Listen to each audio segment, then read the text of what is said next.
Ready start. Iran से दोबारा शांति वार्ता शुरू करने के संकेतों के बीच अमेरिकी राष्ट्रपति ने जिस तरह चीन और साथ ही अन्य सभी देशों के लिए होर्मुज समुद्री मार्ग खोलने की बात कही, उससे यही पता चलता है कि आखिरकार वे इस नतीजे पर पहुंचने के लिए विवश हो रहे हैं कि युद्ध से किसी समस्या का समाधान नहीं होने वाला।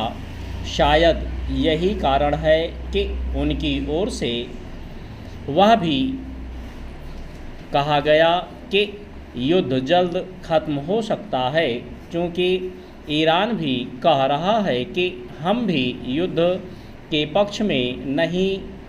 इसलिए यह कहा जा सकता है कि युद्ध विराम जारी रहेगा और दोनों पक्ष उसे स्थायी रूप देने के उपाय करेंगे। अच्छा होता कि ट्रंप को ईरान पर हमले की निरर्थकता तभी समझ आ जाती जब उन्होंने इजरायल के साथ मिलकर उस पर तब हमला करने का निर्णय लिया जब उससे वार्ता जारी थी। एक तरफ से ट्रंप वहीं खड़े दिखने लगे हैं जहां 28 फरवरी को यानी ईरान पर हमला करने के पहले थे।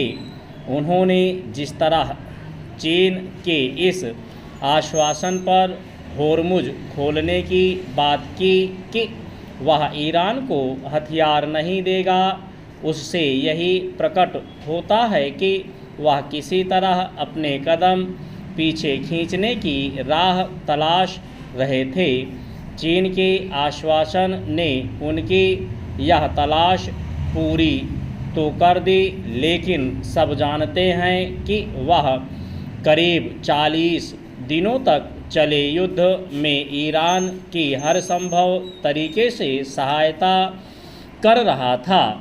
पश्चिमी मीडिया माध्यम ही यह बता रहे हैं कि ईरान ने किस तरह चीन के जासूसी सैटेलाइट के सहारे खाड़ी देशों में अमेरिकी अड्डों को निशाना बनाया। चंद ईरान और चीन की प्रगाढ़ता किसी से छिपी नहीं।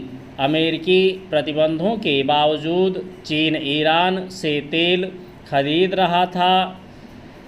इसी कारण जब ट्रंप ने होर्मुज की नाकाबंदी करने की घोषणा की तो उसने अपनी सख्त आपत्ति जताई। ईरान के चीन के साथ साथ रूस से भी खास रिश्ते हैं और यह किसी से छिपा नहीं कि ये तीनों देश अमेरिकी प्रभुत्व स्वीकार करने को तैयार नहीं और वे उसे चुनौती देते ही रहते हैं। यह एक तथ्य है कि ट्रंप तमाम कोशिशों के बाद भी रूस यूक्रेन युद्ध समाप्त नहीं करा सके और टैरिफ मामले में उन्हें चीन के समक्ष झुकना पड़ा। ईरान ने भी उनके प्रतिबंधों की परवाह नहीं की। इस पर हैरानी नहीं कि ट्रंप चीन जाने को तैयार हैं और यह अपेक्षा कर रहे हैं कि वहां के राष्ट्रपति उन्हें गले लगाएंगे।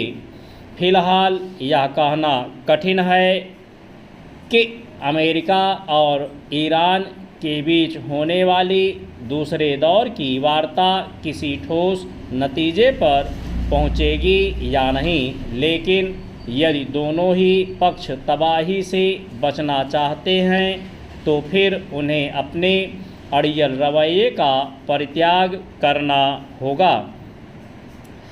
जैसे ईरान को समझना होगा कि वह अपनी ही नहीं चला सकता, वैसे ही अमेरिका को भी इस कटु सत्य को हजम करना होगा।